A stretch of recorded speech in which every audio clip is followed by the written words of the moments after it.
Bienvenida a todos ustedes en esta tarde que han venido aquí para estar con nosotros, pero sobre todo para estar con el Señor, que es lo más importante. Vamos a orar, cierra tus ojos un momentito, porque vamos a pasar ya directamente a la palabra.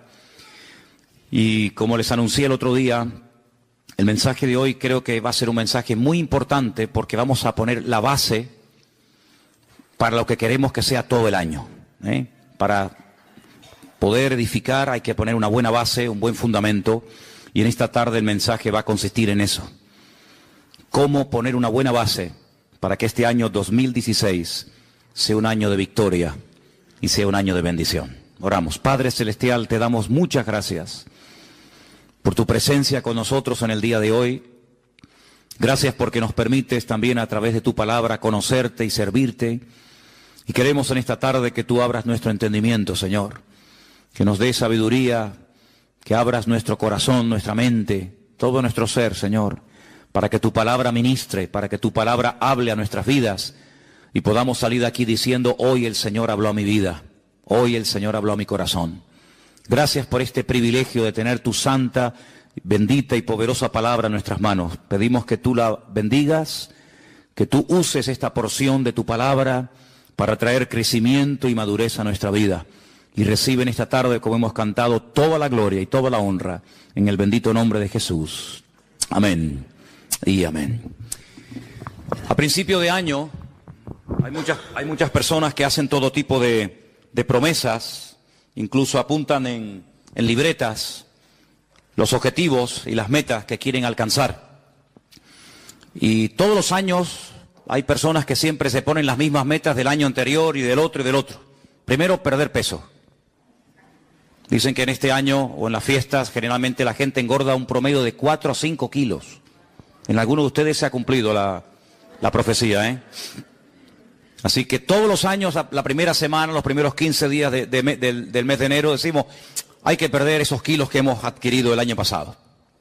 Y una cosa es perder, como decíamos en casa el otro día, una cosa es perder gordura y otra cosa es perder cordura.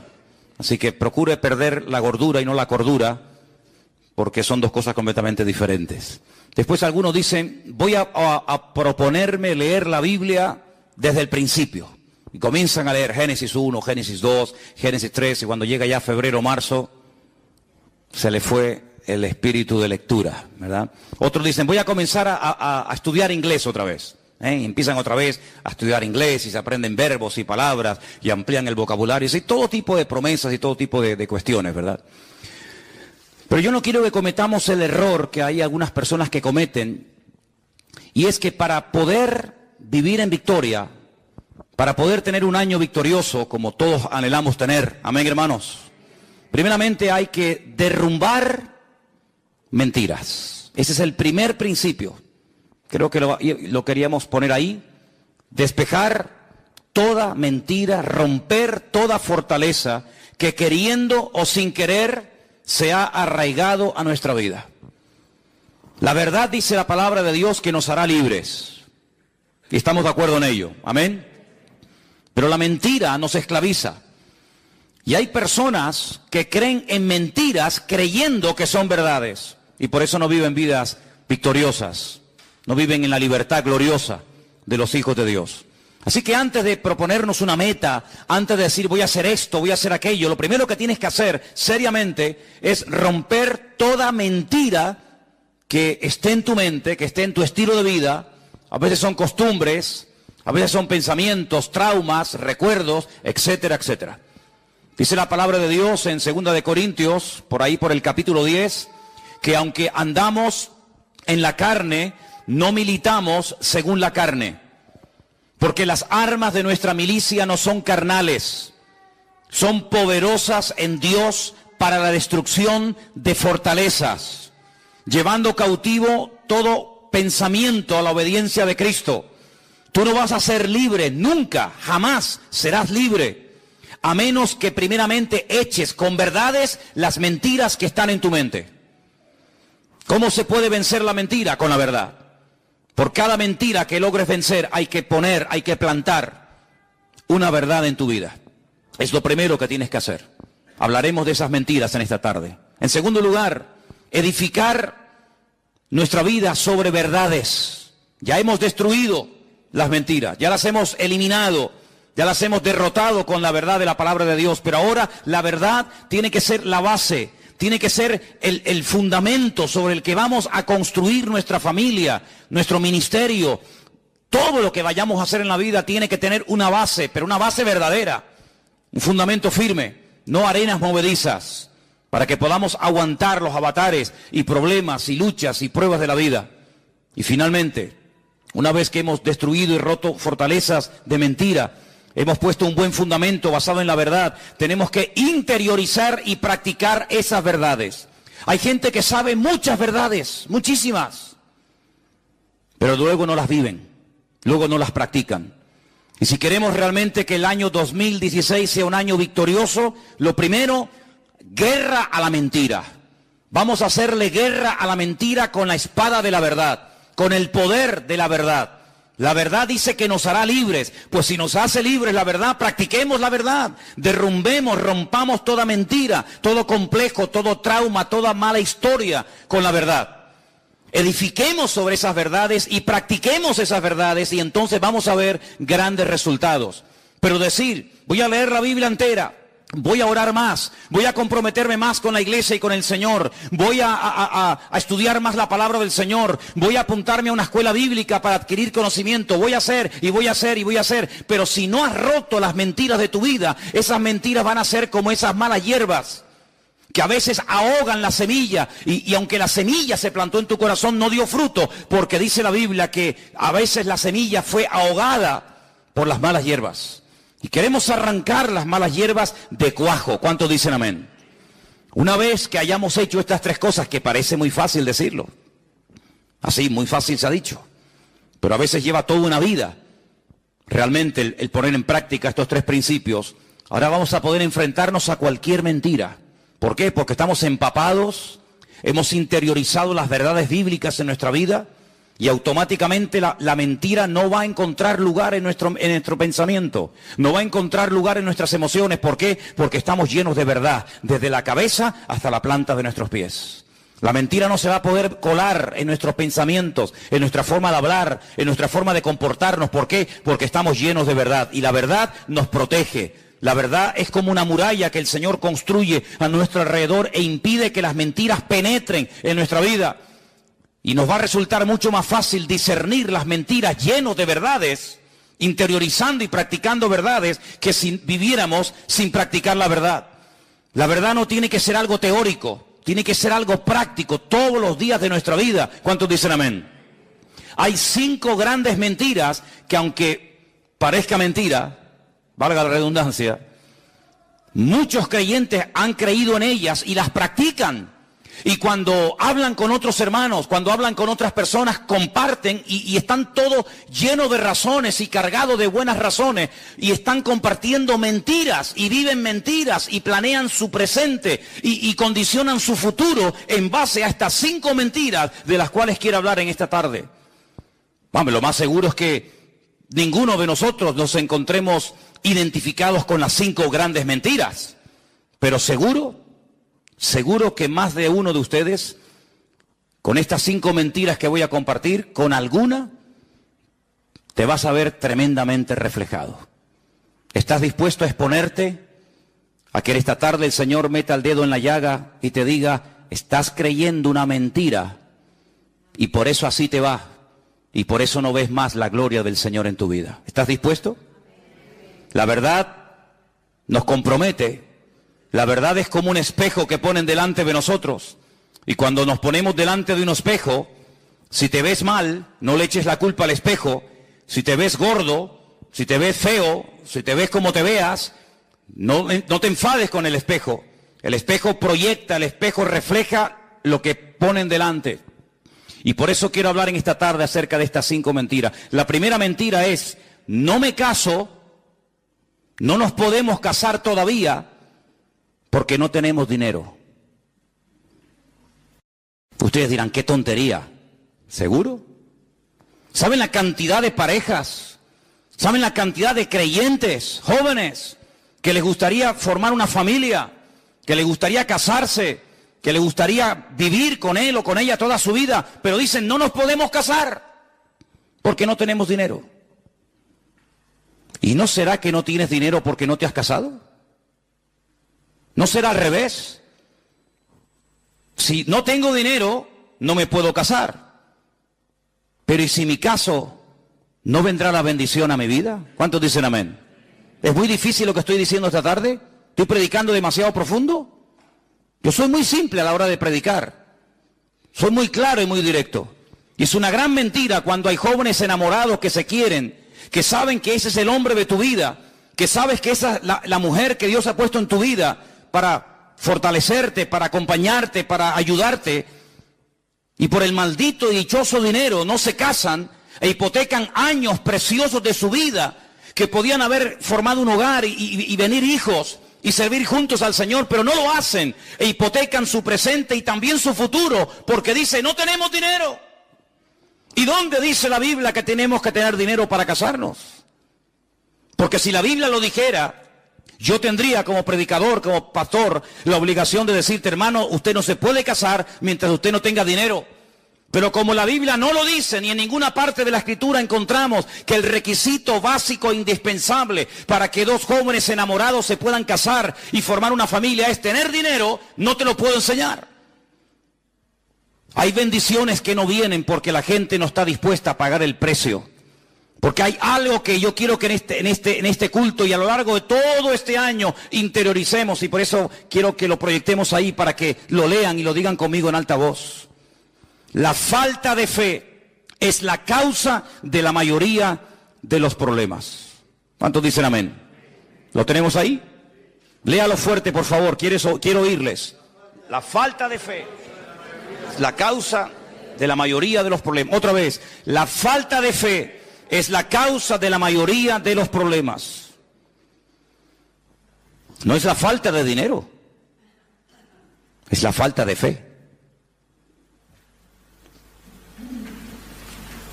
Por eso te pregunto, ¿la fe qué es? No es fiarse de Dios. No es creer que si obedezco al mandato del Señor y doy un paso, el Señor me sorprenderá y abrirá las ventanas de los cielos y suplirá toda necesidad. Dios suple a los solteros las necesidades que tienen como solteros. Y Dios suple a los casados las necesidades que tienen como casados. Dios suple las necesidades de los matrimonios y sin hijos porque no tienen la necesidad de alimentar o de cuidar o de educar a hijos. Pero en el momento en el que los hijos vengan, la provisión de Dios será mayor. ¿Por qué? Porque también los gastos serán superiores. En otras palabras, según tú vivas, según la condición en la que te encuentres, así verás la gloria del Señor en tu vida y así el Señor te tratará. Si como soltero no tienes tantos gastos como se tiene evidentemente cuando uno se casa y no tiene las responsabilidades de atender un hogar, ¿para qué quieres tanta provisión de Dios? La provisión de Dios es proporcional a la necesidad que tienes en el momento en el que vives. Si no hay necesidad de criar hijos, Dios no te va a dar medios para criar hijos. ¿Por qué? Porque no los tienes. Pero en el momento en que los tengas, en el momento en el que necesites comprarle libros, ropa, zapatos, etcétera, etcétera, el Señor te dará todo eso por añadidura, porque el Señor nunca le deberá nada a nadie. ¿Cuántos dicen amén? Así que si hay alguien aquí en la iglesia o alguien que nos escucha por internet y está frenando la bendición en su vida, porque hermanos, hay personas que frenan, que detienen la bendición de Dios, está sobre sus cabezas, pero no se mueven, no se fían de Dios, quieren moverse en su seguridad. Y si yo les contara la falsa seguridad que produce el dinero, se quedarían con la boca abierta de ver gente que hoy tenían su futuro arreglado, lo tenían todo dispuesto y preparado para pasar una buena vejez, y así, en un minuto, se les fue todo.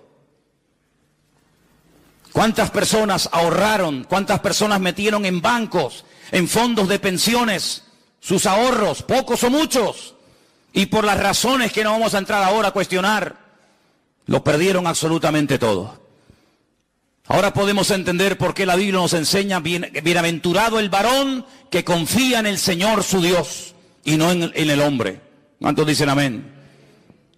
Si estás enamorado y el Señor te ha mostrado que ese es el hombre de tu vida, que esa es la mujer que Dios ha puesto en tu camino, da el paso de fe. Obedece al Señor. No te expongas a la tentación. No entres en un terreno peligroso por miedo a que Dios te va a fallar. ¿Y de qué voy a vivir? ¿Y qué voy a comer? ¿Y qué voy a vestir? ¿No le suenan estas palabras? ¿No le suenan estas palabras? Me llama la atención que hace 2000 años atrás, nuestro amado y querido Señor Jesucristo dijo: los gentiles, la gente que no me tienen a mí, la gente que no me conoce a mí, la gente que no cree en mis promesas, están todo el día dándole vueltas a la cabeza qué voy a comer, y qué voy a ponerme de ropa, y dónde voy a ir, y cómo voy a pagar esto. Así hablan los gentiles. Escucha un par de minutos a un inconverso, y al momento te darás cuenta, este no tiene el Dios que yo tengo. Hace unos días una persona de este barrio me dice: para mí el 2016 va a ser exactamente igual que el 2015. Simplemente que en vez de poner en un papel 15, cambiaré un numerito y pondré 16. Qué triste llegar a una cierta edad en la vida y ver una persona que para él es lo mismo el 13, el 14, el 15, el 16, el 20 o el 40. ¿Por qué? Porque no tiene un Dios grande. No conoce a un Dios poderoso como el que tú y yo tenemos. ¿Cuántos dicen amén? Yo no me quiero poner como ejemplo de nada. Pero si algún día quieren saber en qué condiciones, cómo nos casamos Elena y yo, la verdad es que a veces me río cuando veo gente que dice: es que no me caso porque no tenemos dinero. Les digo sinceramente que cuando tú te fíes del Señor y te dejes de planificar tu vida y de organizar hasta el último momento de tu vida. Saben, hermanos, una de las cosas que el Señor nos enseñó el año pasado, y prácticamente está ahí a la vuelta de la esquina, como quien dice, es a no depender de nosotros mismos, a no confiar en nosotros mismos, sino a confiar 100% en el Señor. ¿Cuántos dicen amén? Y en estos tiempos de crisis, muchos hermanos vieron más la gloria y la provisión de Dios que cuando tenían abundancia y les sobraba de todo. Porque como dije recientemente en uno de los cultos más atrás, en la Biblia se nos enseña a vivir el día a día y no el mes a mes. Dice la Biblia: el pan nuestro de cada día, dánoslo hoy. Si el Señor te ha respondido y te ha mostrado, y hay confirmación y hay paz en tu corazón de que ese es el chico, la chica, el hombre, la mujer de Dios para tu vida, adelante, adelante. Y el Señor, la bendición que está sobre tu cabeza, te la derramará y te quedarás sorprendido. Y después vas a decir: ¿por qué no me casé antes? ¿Cuántos dicen amén?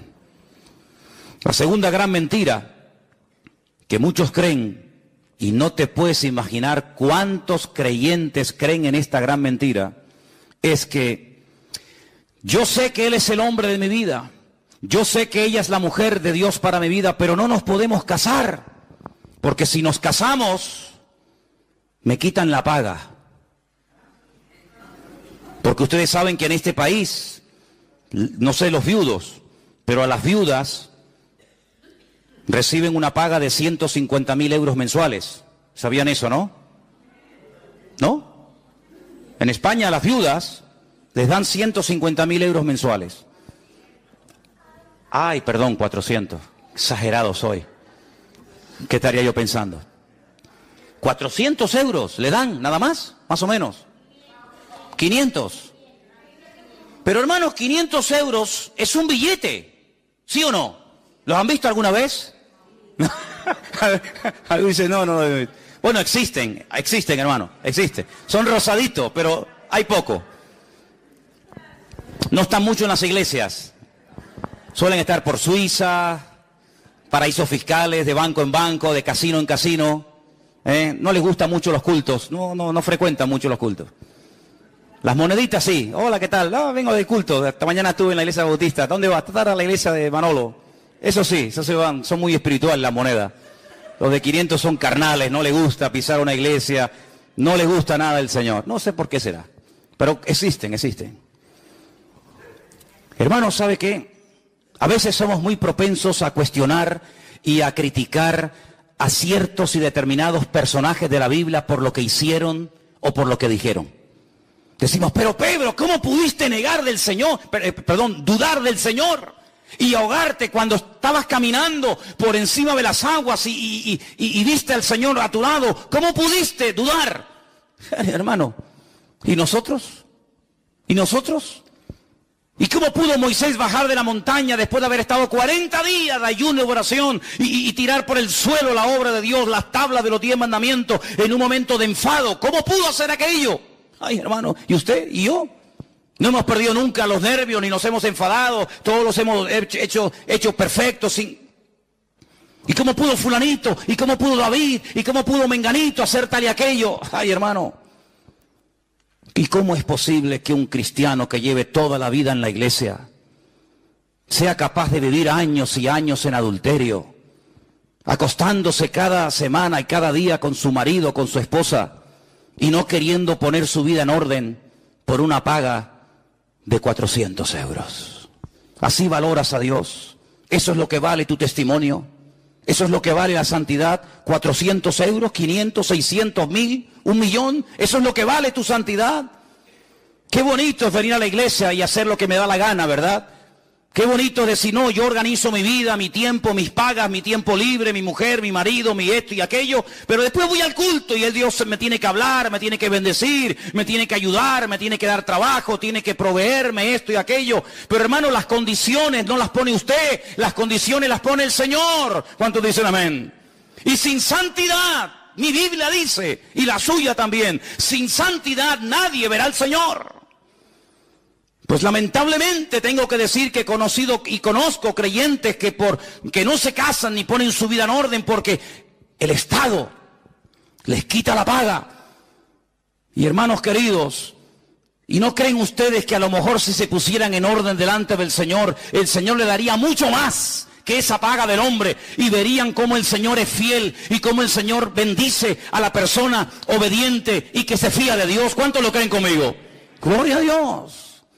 Otra gran mentira, no nos casamos porque no tenemos dinero, no nos casamos porque nos quitan la paga. ¿Quiere más?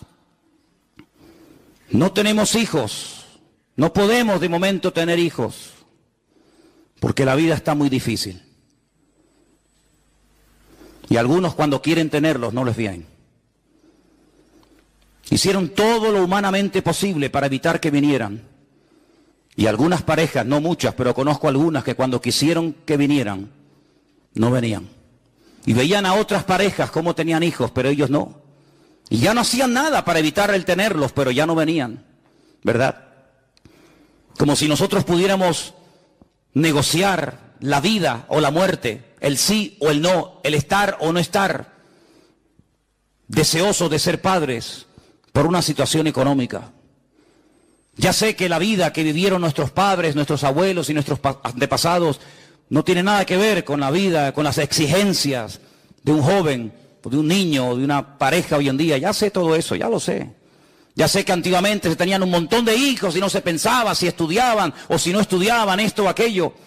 Pero no nos habremos complicado la vida nosotros los creyentes y cuestionamos o dudamos de la provisión de Dios con la excusa de que como estamos pasando tiempos difíciles y tiempos de excusa, lo que tenemos que hacer es sacrificarnos y no tener hijos, cuando la Biblia dice que la bendición de Dios para un matrimonio son los hijos. La herencia del Señor son los hijos. ¿Por qué no quieres la herencia de Dios? ¿Por qué no quieres tener la herencia del Señor? Cuando lo más hermoso en la vida es poder tener entre tus brazos a un hijo tuyo y a una hija tuya. ¿Cuántos dicen amén? Padres y madres que están aquí, ¿estamos de acuerdo, sí o no? Lo más hermoso del mundo es tener un hijo y tener una hija. Lo más hermoso. No hay gozo, no hay alegría más grande en la vida que tener a un pequeñín corriendo por tu casa. Hermanos, perdonen la expresión, pero hasta cuando hace caquita, hasta te alegra, porque la caquita de tu hijo es la más especial de la tierra. Es increíble. Y se la enseñamos, mira cómo la hace, mira cómo es. Y el otro dice, hermana, por favor. No, pero es hermosa, hermana.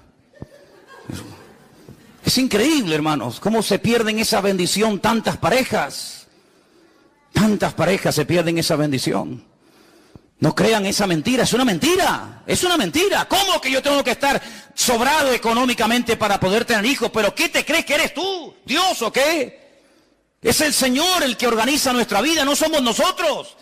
Pero vivimos en un contexto, en un sistema que nos ha engañado y nos ha cegado, creyendo que nosotros hasta podemos organizar nuestra vida.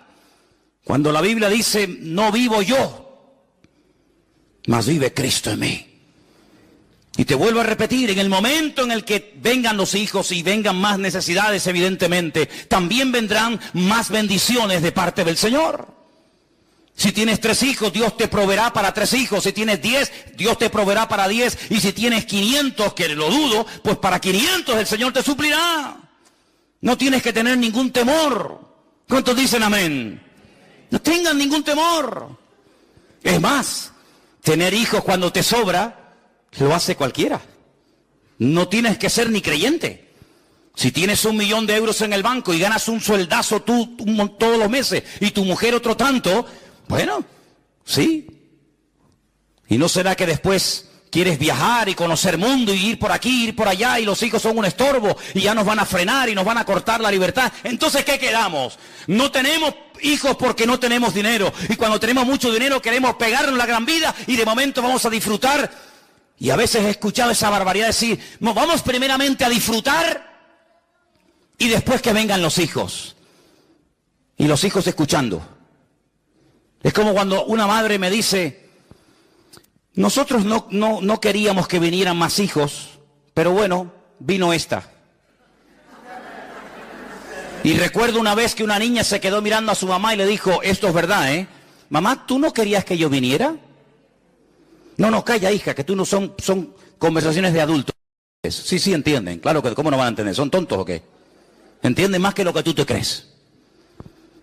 Amados, no creamos las mentiras del mundo.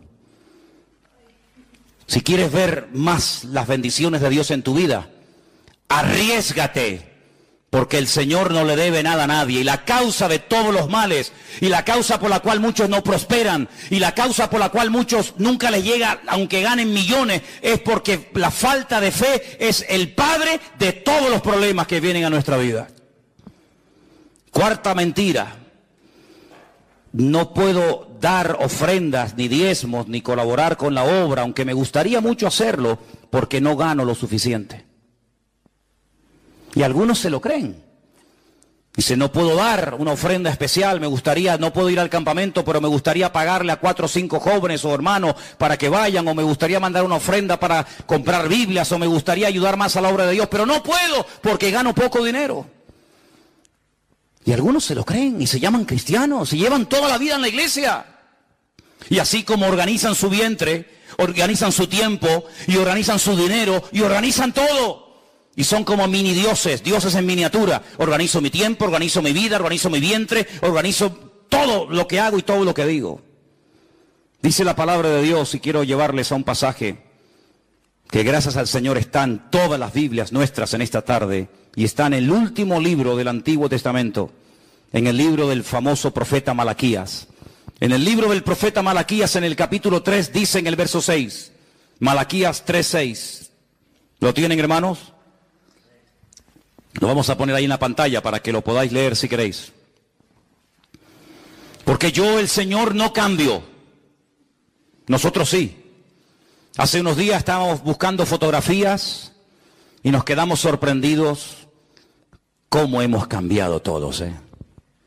Cómo hemos cambiado. Algún día pondremos esas fotografías en la iglesia para que se den cuenta de lo que estoy diciendo. Pero dice la Biblia, yo no cambio, dice el Señor. Por esto, hijos de Jacob, no habéis sido consumidos. Desde los días de vuestros padres os habéis apartado de mis leyes y no las guardasteis. Volveos a mí y yo me volveré a vosotros. ¿Cómo habla el Señor? ¿Con qué compasión? ¿Con qué amor? Así dice el Señor de los ejércitos. Mas dijisteis, ¿en qué hemos de volvernos? Estaban tan ciegos que el Señor les decía, vuélvanse, vengan a mí otra vez. Y ellos decían, pero ¿en qué tenemos que volvernos? ¡Qué ceguera espiritual, Dios mío! Versículo 8. ¿robará el hombre a Dios? Qué pregunta tan extraña, ¿no? ¿Robará el hombre a Dios? Vosotros me habéis robado. Y dijisteis, ¿en qué te hemos robado? Y el Señor les responde a través del profeta Malaquías, en vuestros diezmos y ofrendas. Así se le roba a Dios. No es que voy a coger una ametralladora y me voy a ir a la puerta de la Nueva Jerusalén y voy a pegarle un portazo a la puerta y voy a llevarme el trono de Dios, o voy a llevarme a un ángel así agarrado por la sala, o voy a llevarme yo qué sé. No, no es eso. Es más sencillo que eso. No hay que ser tan espiritualoide, sino el Señor dice, ustedes, toda la nación, a mí me han robado. Y la nación dice, pero robar a Dios, pero ¿cómo se le puede robar a Dios?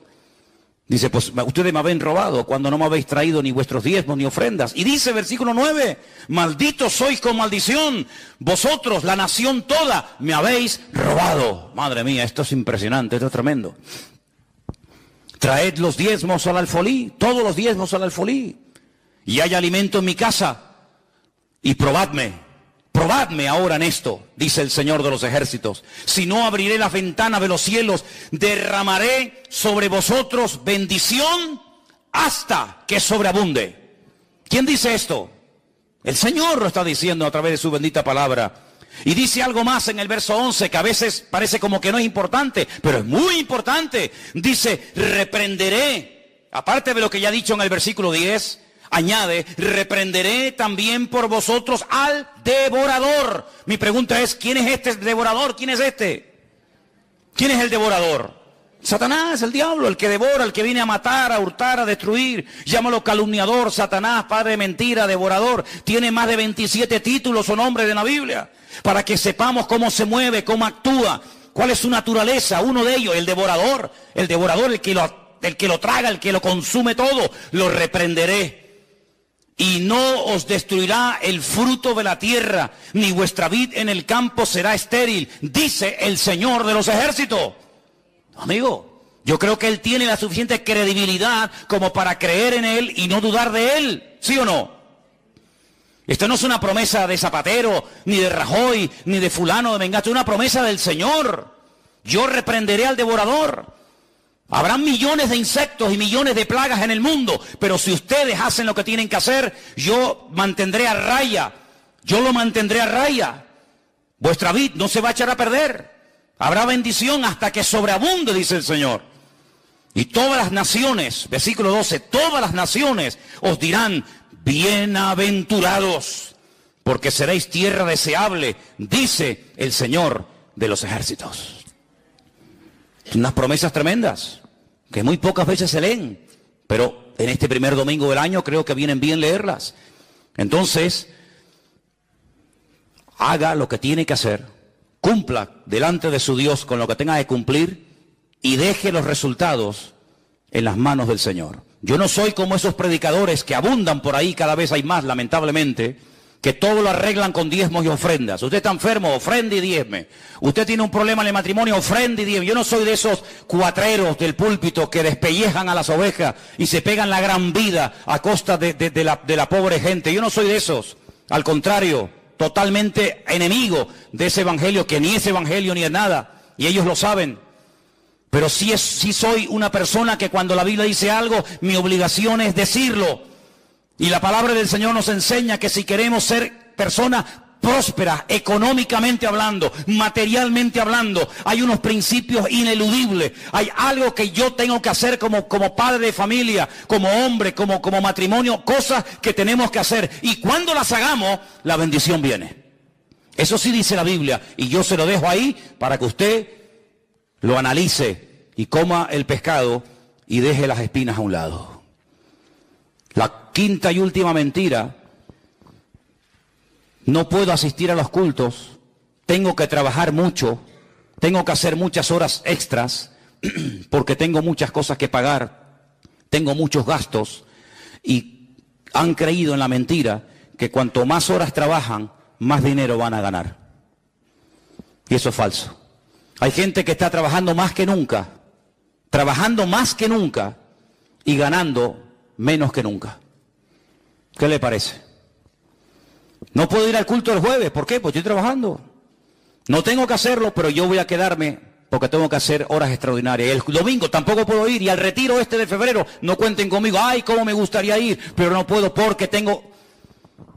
Cuando dice la palabra de Dios, buscad primeramente el reino de Dios y su justicia, y todas las demás cosas vendrán por añadidura.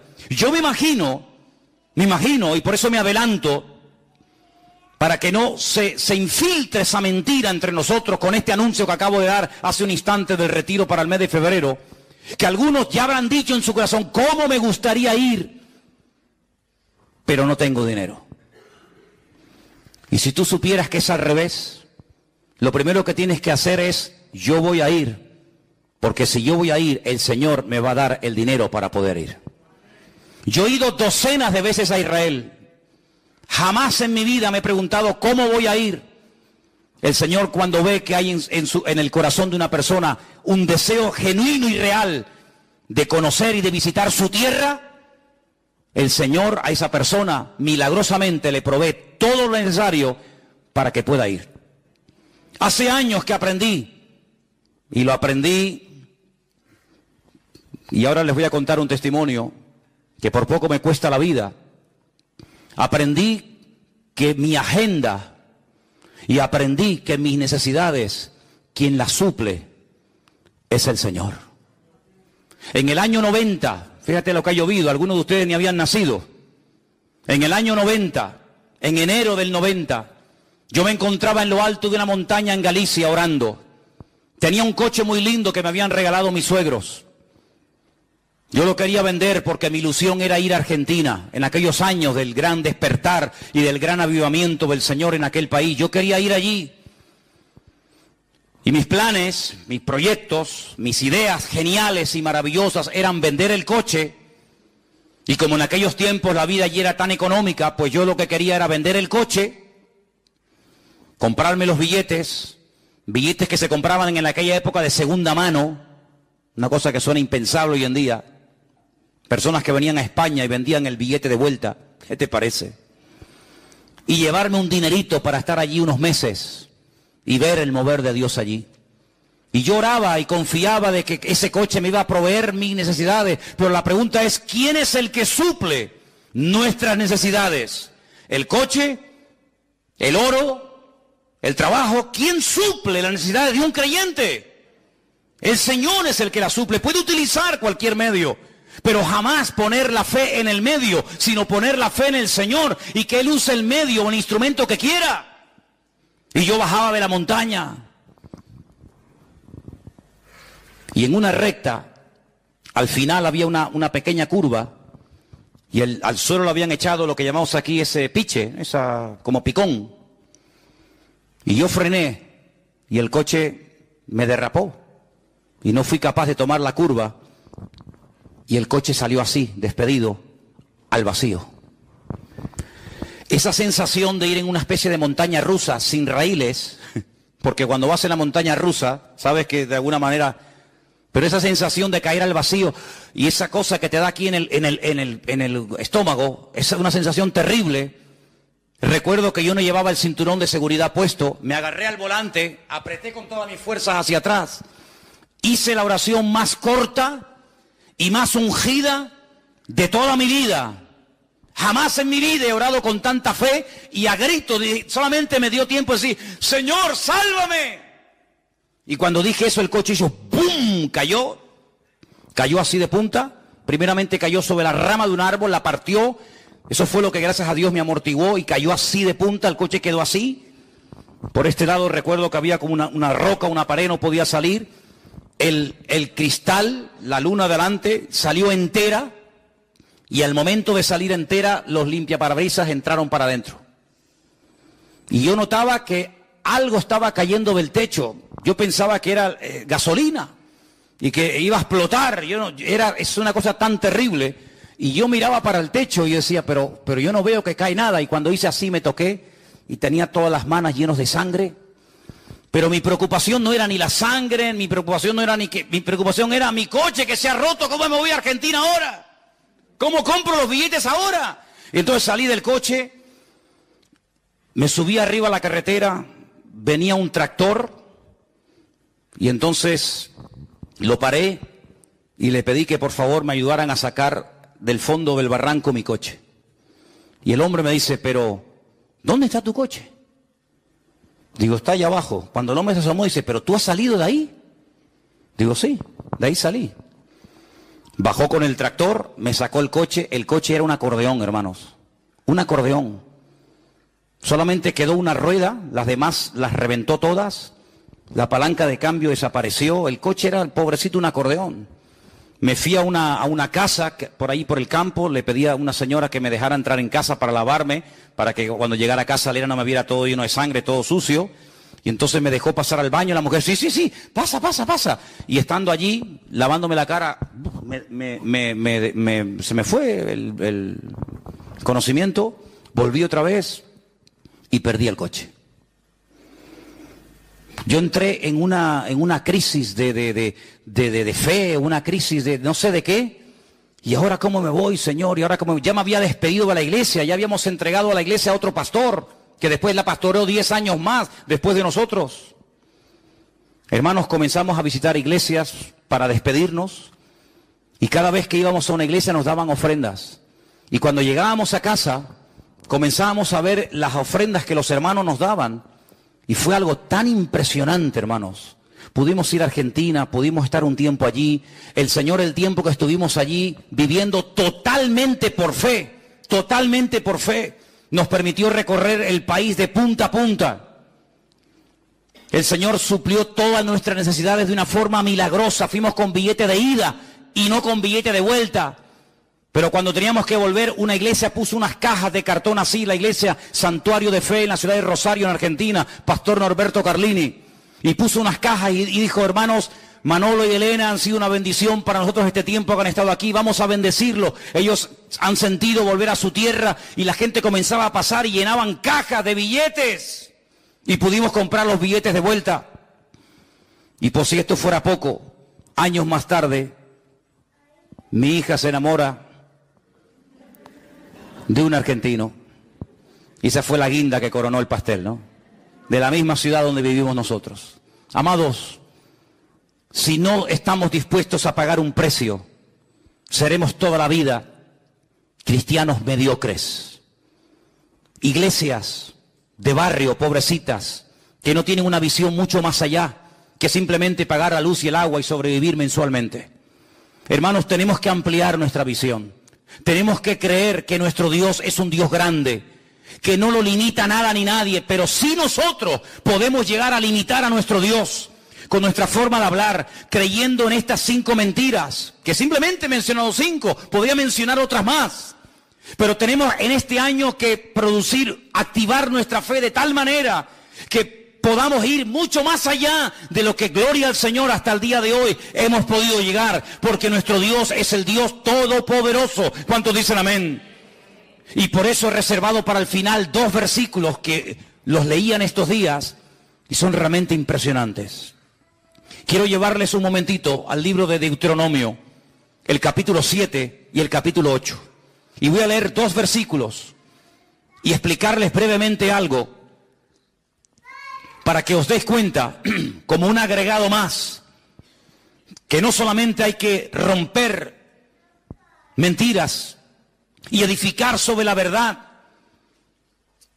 y poner en práctica las verdades aprendidas semana tras semana, mes tras mes, sino que hay algo que he querido dejarlo para el final como una especie de postre que nos ayude a ver durante este año la bendición de Dios en nuestra vida.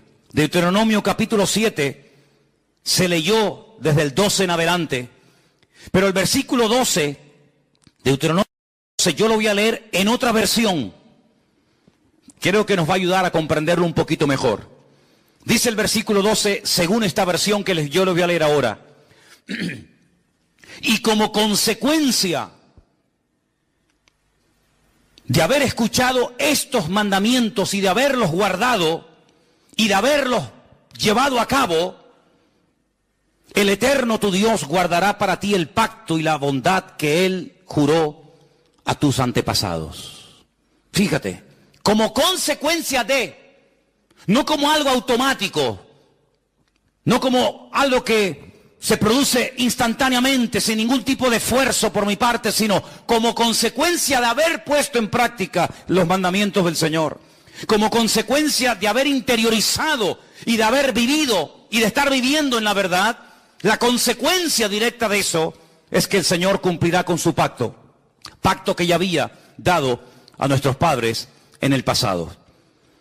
Miren, hermanos, hay algo muy interesante que los judíos han hecho durante mucho tiempo, y a ellos les ayuda todos los años a tener un ciclo de lecturas, empezando por el libro del Génesis y terminando por el libro de Deuteronomio, independientemente de otros libros, independientemente de otras lecturas. Ellos han dividido en más de 52 porciones estos 5 primeros libros de la Biblia, que nosotros llamamos el Pentateuco y ellos lo llaman el Humash, la Torá.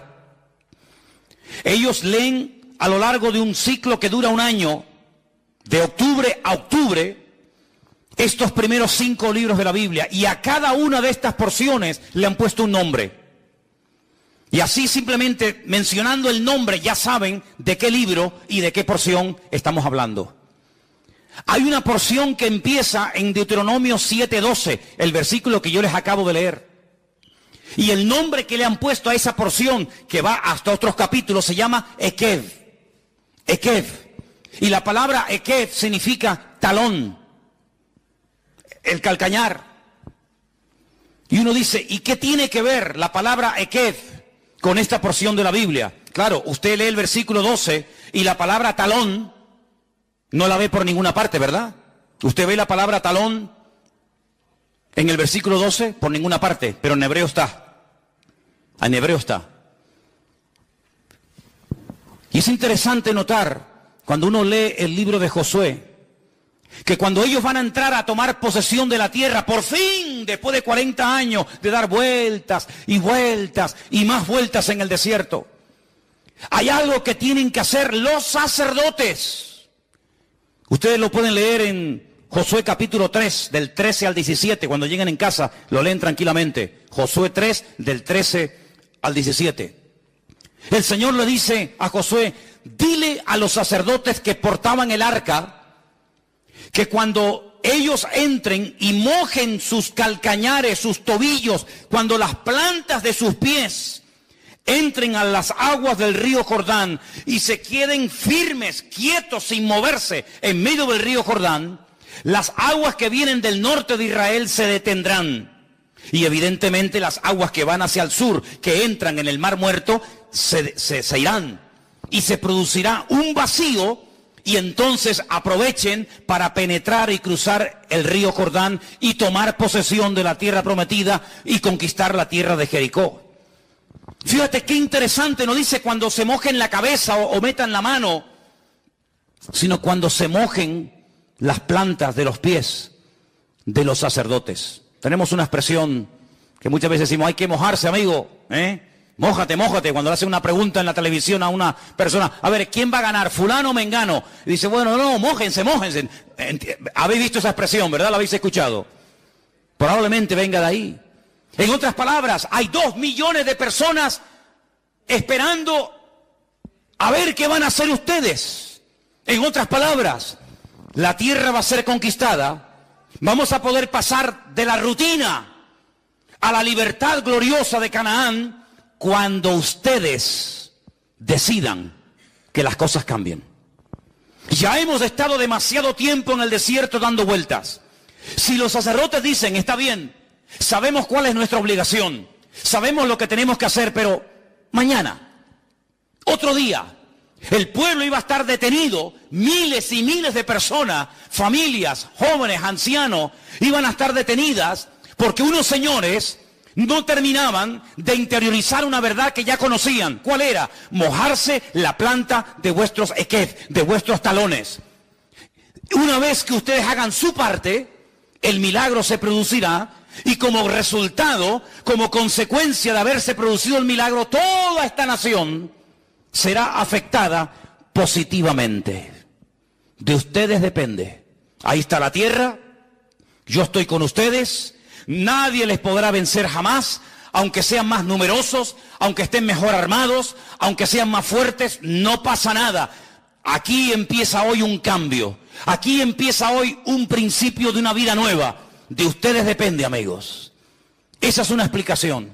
La otra explicación es que en el versículo 12 el Señor dice: cuando ustedes cumplan y pongan en práctica estos decretos que yo les mando hoy, y habla de decretos en plural, mishpatim. En otras palabras, cuando la gente menosprecia algo, es como si lo pisotearan. Dice: no echéis las perlas a los cerdos, no sea que las pisoteen y se vuelvan contra vosotros. Es decir, lo que la gente menosprecia, como la obediencia al Señor, como la fidelidad al Señor, como poner nuestra fe y nuestra confianza en Él, lo que la gente menosprecia y pisotean con sus pies y con sus talones, vosotros cumplidlos. Y cuando lo cumpláis, entonces podréis ver la gloria de Dios, y el pacto que hice con vuestros padres se cumplirá, y veréis la bondad y la misericordia del Señor. Eso es lo que está diciendo el Señor. Por otra parte, cuando vamos al capítulo 8, encontramos en el versículo 1 algo muy interesante. En nuestra versión española dice: cuidaréis de poner por obra todo mandamiento que yo os ordeno hoy. En el capítulo 7, la palabra mandamientos está en plural. Y en el capítulo 8, verso 1, la palabra mandamiento está en singular, no dice mandamientos. Y aparte hay otra cosa muy importante, que es el artículo: cuidaréis de poner en práctica el mandamiento, todo el mandamiento. En otras palabras, cuando empieces a cumplir algo, cúmplelo todo. No te quedes a medias. Porque si te quedas a medias y no practicas el 100% de la verdad, es como si no hubieras practicado absolutamente nada de la verdad. Hay gente que comienza a caminar en fe. Le dices: mira, la única manera de que el Señor perdone tus pecados es arrepintiéndote, creyendo en la obra de Cristo en la cruz por ti, pidiéndole perdón, aceptándolo en tu corazón, confesándolo con tu boca como tu Señor y Salvador, y si lo crees y lo haces hoy y aquí, serás salvo y pasarás de muerte a vida. Y lo creen, y lo hacen. Y todos los que estamos aquí, o la mayoría, lo hemos hecho. ¿Sí o no? Al poco tiempo esas personas comienzan a leer la Biblia, y nace de ellos o de ellas, y aquí ha pasado continuamente, todos los años pasa continuamente este milagro, que vienen y te dicen: oye, ¿cuándo me puedes bautizar? Y yo les digo a esas personas: ¿y quién te habló del bautismo? Porque no te dije: oye, que ya han pasado unos meses o ha pasado un año y tienes que bautizarse. No, sino que ese acto de obediencia que nació un tiempo atrás aceptando al Señor, ha ido creciendo, esa fe ha ido creciendo y nace espontáneamente porque lo pone el Espíritu en el corazón de esa persona el que se tenga que bautizar. Y así comienza a avanzar, y tú ves cómo crece y cómo va madurando y cómo va invitando a otras personas para que conozcan al Señor y cómo va creciendo en el Señor. Pero llegará el momento cuando tendrás que tomar decisiones no tanto de tipo espiritual, como aceptar a Cristo, como el bautismo en agua, etcétera, sino decisiones de tipo material, de tipo familiar, etcétera, etcétera. Y es ahí donde el Señor te dice: tienes que cumplir con todo el mandamiento. Es decir, empezaste bien, sigue caminando, sigue avanzando, no te detengas, no te frenes. No es que fulanito, no, olvídate de todo eso. Dice: no te apartes ni a diestra ni a siniestra, para que todo te vaya bien y seas prosperado en todo lo que emprendas para el Señor. ¿Cuántos dicen amén? Es decir, para derrotar esas mentiras y que nunca más en el 2016 ninguna de estas 5 mentiras que hemos hablado esta tarde, un poco de ellas, ni ninguna otra encuentre cabida en mi vida, tengo que llenarme de verdades. ¿Y dónde están esas verdades? ¿Dónde me alimento de esas verdades? Aquí las tienes, hermano. Más cerca de ti imposible. Aquí tienes las verdades. Cómo tienes que vivir como hombre, como mujer, como soltero, como hijo, como padre, como madre. ¿Qué tienes que hacer con tu tiempo? ¿Qué tienes que hacer con tu dinero? ¿Qué tienes que hacer con las decisiones a corto y a largo plazo? Aquí están todas las verdades, todo lo que usted necesita saber está aquí. Pero ¿cuál es el problema? Que a veces la gente comienza a llenarse de la información que nos da el periódico, de la información que nos da la televisión, de la información de lo que está pasando aquí y por allá, y entonces la fe se contamina. La fe se enferma, la fe se debilita y comenzamos a preocuparnos. ¿Y qué va a pasar con mi vida? ¿Y si me echan del trabajo? ¿Y si ahora resulta que no me dan los papeles que tanto he luchado por tener? ¿Y si ahora no me dan la ciudadanía? ¿Y si ahora resulta que sube el petróleo? ¿Y si ahora resulta que los árabes vienen a Europa y nos matan a todos? ¿Y si ahora resulta que Israel no sé qué? ¿Y si ahora resulta escudriñad las escrituras?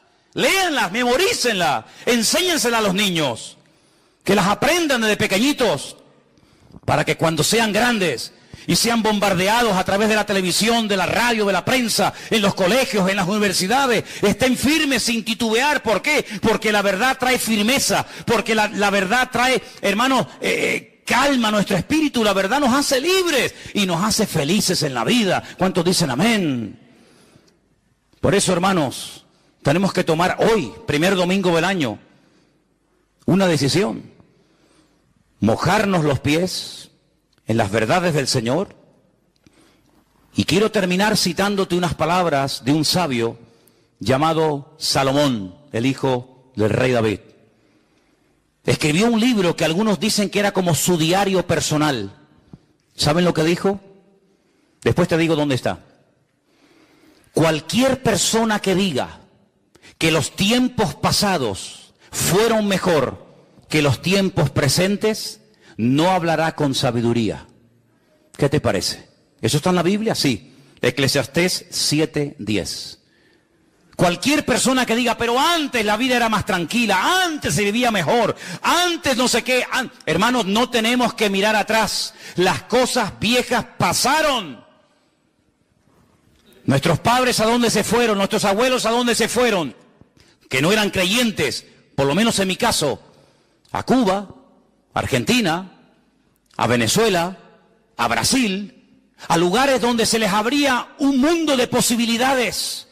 Europa estaba recién salida de una guerra civil, Europa estaba destruida por una segunda guerra mundial, donde murieron 66 millones de personas, naciones, países enteros arrasados completamente.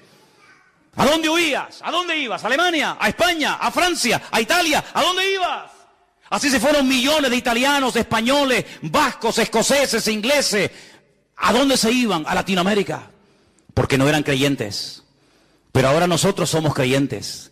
Y nosotros no tenemos que irnos a Dubái, que me han dicho que hay mucho trabajo. A Bilbao, que dicen que allí los vascos pagan mucho dinero. Ahora nos podemos ir ¿a dónde? Pues a Arabia Saudita, que están buscando mano de obra y allí nos pagan buenos sueldos. A Japón, sí, en Japón hay mucho trabajo. No, Japón no. Tenemos que irnos a Qatar, allí a la ciudad de Doha, que allí hay unos rascacielos tremendos y entonces buscan muchos albañiles y fontaneros. ¿Sí? ¿Y ahora vamos a volver a cometer el error que cometieron generaciones del pasado?